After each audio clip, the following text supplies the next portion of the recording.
And final segment here at Locked On Rockets, your daily podcast home for everything Houston Rockets basketball. Now, let's talk a little Nikola Jovic, his Rockets draft profile, playing for the Serbian basketball team Mega Basket. Jovic is an interesting prospect, and I'm a little torn on him because I was really excited by him a little bit earlier in the pre-draft process, and then my interest in him has kind of waned a little bit the more that I've looked at him. Essentially his number one skill, the thing that makes him such an intriguing prospect, is his playmaking. I'd probably argue he's easily a top 5 playmaker in this draft, maybe even arguably like top 3. Like maybe you go Paolo Banchero, Dyson Daniels, Jovic, maybe. I don't think I'm missing anybody in there. I want to make sure that I'm not like skipping anybody off the top of my head. Benedict Mathurin is a sneaky good playmaker. Yeah, I mean, I don't know if I'd put anybody else that I can see like being mocked ahead of him. Maybe you go Ty Washington ahead of him a little bit. I don't think I'm missing anybody. Jalen Williams is a sneaky good playmaker as well, but I'd say he's at least a top 5 playmaker in this class for sure. And that's really the skill that sets him apart from his peers and make him such an interesting prospect, because you look at the physicals for him. He's a forward. You play him at the 3 or the 4. He's 6'9.5", 7 foot and a quarter inch wingspan, weighs about 230 pounds.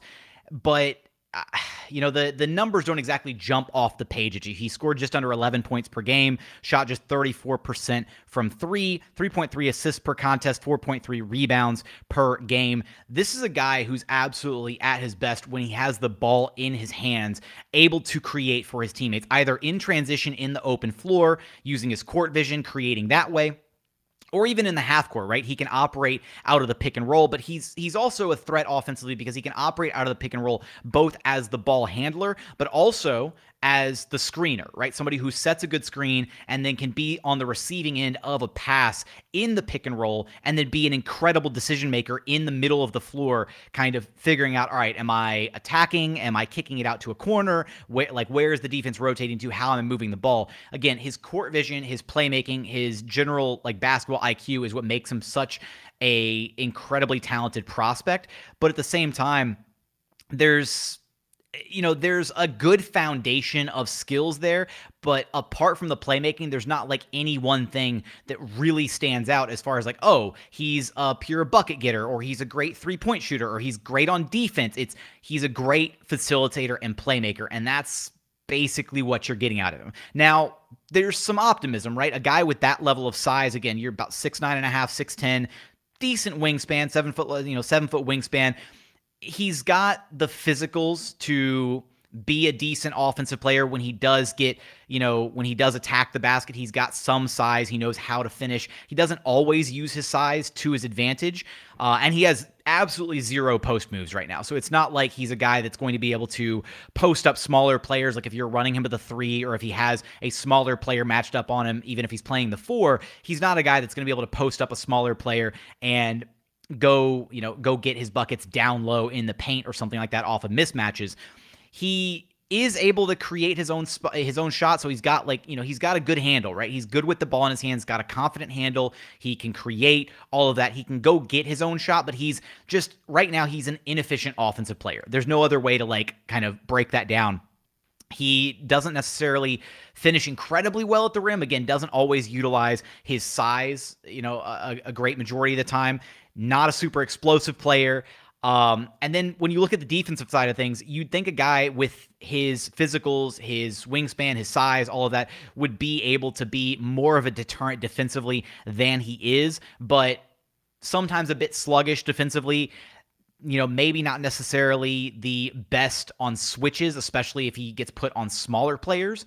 So again, earlier in the pre-draft process, when I was really looking at him, I'm thinking okay, this is exactly the kind of guy, you're looking at a point forward type guy, run your offense, all that. And there's a decent foundation for building up on that. And the other thing is he's only 19 years old.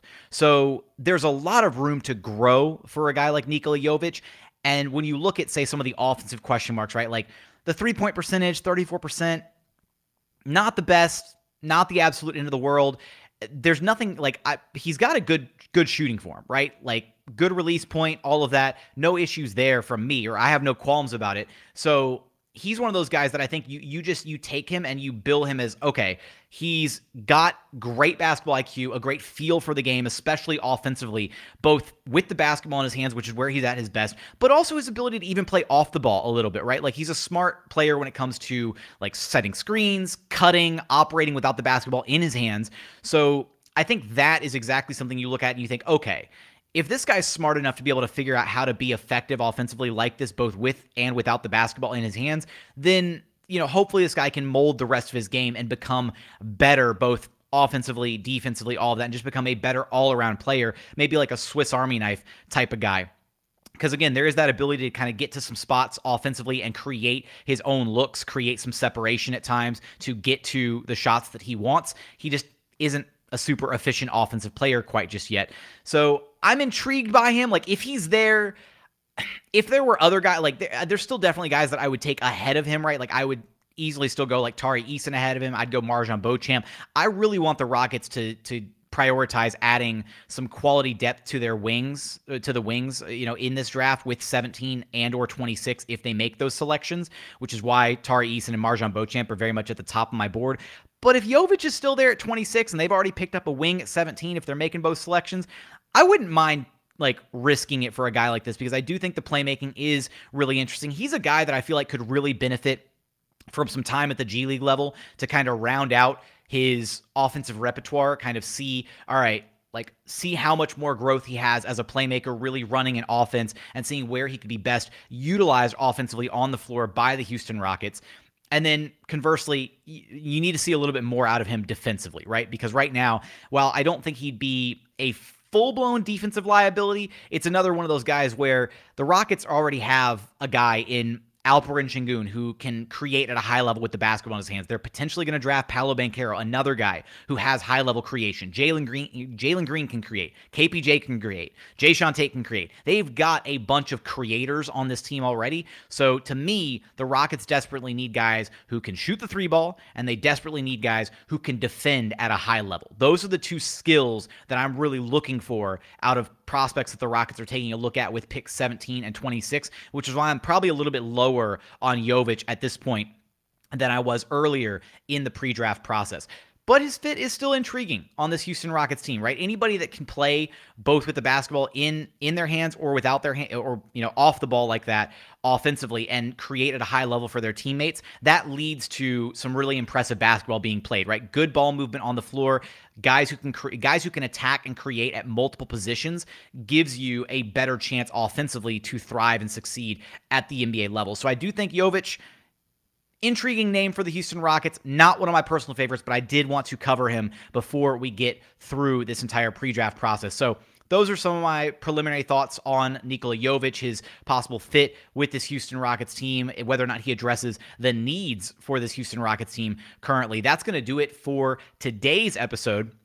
Now, you've got to be sure to go check out the Ultimate NBA Mock Draft. If you haven't done so yet, search now for the Ultimate NBA Mock Draft. Wherever you listen to your podcast, you're going to get over 50 insiders, the Odyssey Sports experts, the draft experts from Locked On NBA Big Board. The 5-episode Ultimate NBA Mock Draft is underway right now. Make Ultimate NBA Mock Draft your second listen today. But that's it for today's show. As always, appreciate you for checking out the show. If you haven't done so yet, please consider subscribing wherever you listen to your podcasts, Apple, Spotify, Google, the Odyssey app, free and available on all platforms. Also, check us out on YouTube. Remember, for the house, for the team, for the algorithm.